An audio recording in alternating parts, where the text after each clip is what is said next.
ఆ నియోజకవర్గంలో ముస్లిం సామాజిక వర్గం అధికం. ఏ పార్టీ అయినా వారికే సీట్లు ఇస్తాయి. 1999 తర్వాత అక్కడ ఈసారి టీడీపీ జెండా ఎగిరింది. దీంతో కేడర్లో జోష్ పెరిగింది. ఇంతకీ ఆ నియోజకవర్గం ఏది? 20 ఏళ్ల పాటు సైకిల్ పార్టీ నేతలు ప్రజా నాడిని పట్టలేకపోవడానికి కారణాలేంటి? ఈసారి కలిసొచ్చిన అంశాలేంటి?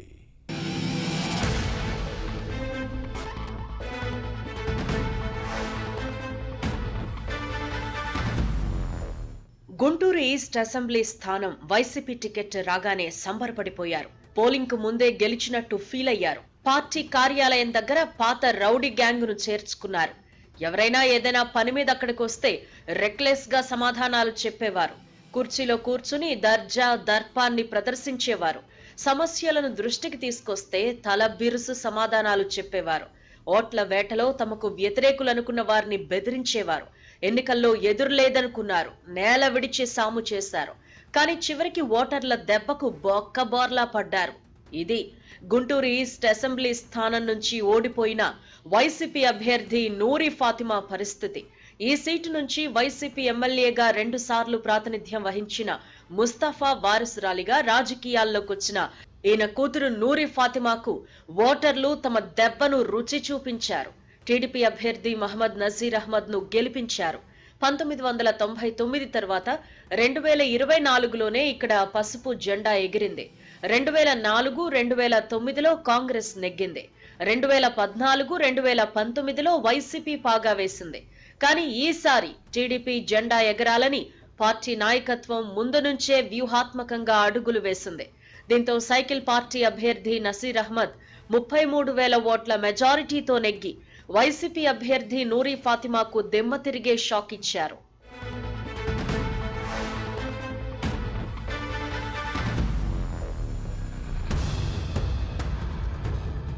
పాతికేళ్ల తర్వాత గుంటూరు ఈస్ట్ లో పసుపు జెండా ఎగరడంతో టీడీపీ క్యాడర్లో జోష్ పెరిగింది.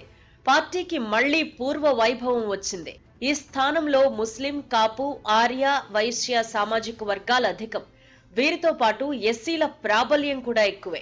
కానీ ముస్లిం ఓటర్లది డామినేటింగ్ ఫ్యాక్టర్ కావడంతో ఏ పార్టీ అయినా ఈ వర్గానికే సీట్లు ఇస్తూ వస్తున్నాయి. దీంతో కొన్ని పర్యాయాలుగా ఇక్కడ ముస్లిం అభ్యర్థి ఎమ్మెల్యేగా గెలుపొందుతూ వస్తున్నారు. తెలుగుదేశం ఆవిర్భావం తర్వాత ఇప్పటి వరకు జరిగిన ఎన్నికలు పరిశీలిస్తే తెలుగుదేశం 4 సార్లు మాత్రమే విజయం సాధించింది. 1983 తర్వాత 1994, 1999, 2024లోనే సైకిల్ పార్టీ నెగ్గింది. దివంగత టీడీపీ నేత లాల్ జాన్ బాషా సోదరుడు జియావుద్దీన్ 1994, 1999లో టీడీపీ ఎమ్మెల్యేగా ప్రాతినిధ్యం వహించారు. 2004లో నంబూరు సుబాని, 2009లో షేక్ మస్తాన్ వలి కాంగ్రెస్ ఎమ్మెల్యేలుగా విజయం సాధించారు.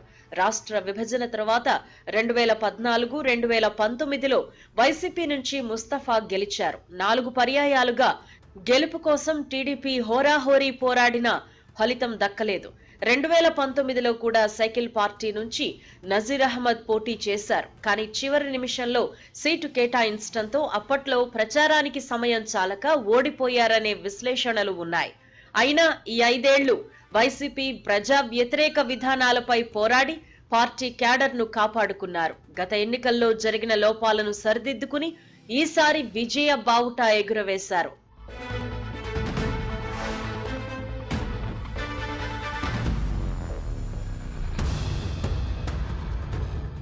జనసేన, బీజేపీతో పొత్తు కూడా టీడీపీకి కలిసొచ్చింది. కమలం పార్టీతో అలయన్స్ తో ముస్లింలు సైకిల్ పార్టీకి వ్యతిరేకంగా మారతారని ఫ్యాన్ పార్టీ భావించింది.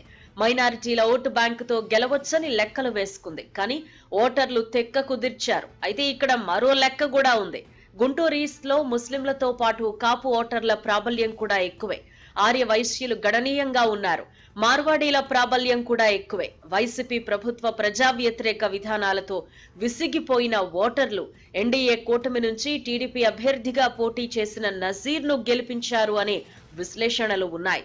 మరోవైపు బీజేపీ పొత్తు ఉండడంతో మార్వాడి ఓటర్లు కూడా టీడీపీ అభ్యర్థికి అండగా నిలిచారు. దీనికి తోడు 10 ఏళ్లు ఈ నియోజకవర్గాన్ని ఏలుకున్న వైసీపీ ఎమ్మెల్యే ముస్తఫా వ్యాపార వర్గాలను రకరకాలుగా వేధింపులకు గురిచేసి ఇబ్బందులు పెట్టారు అనే విమర్శలు ఉన్నాయి. అలాగే వక్ఫ్ బోర్డు ఆస్తులు అన్యాక్రాంతమయ్యాయి. ఈ ఫ్యాక్టర్స్ అన్ని వైసీపీ అభ్యర్థి నూరి ఫాతిమా ఓటమికి కారణమయ్యాయి. యువకుడైన టీడీపీ ఎమ్మెల్యే నసీర్ అహ్మద్ తమ ఆశలు, ఆకాంక్షలను నెరవేర్చాలని కోరుతున్నారు. ప్రజలకు ఎలా సేవ చేస్తారో చూడాలి మరి.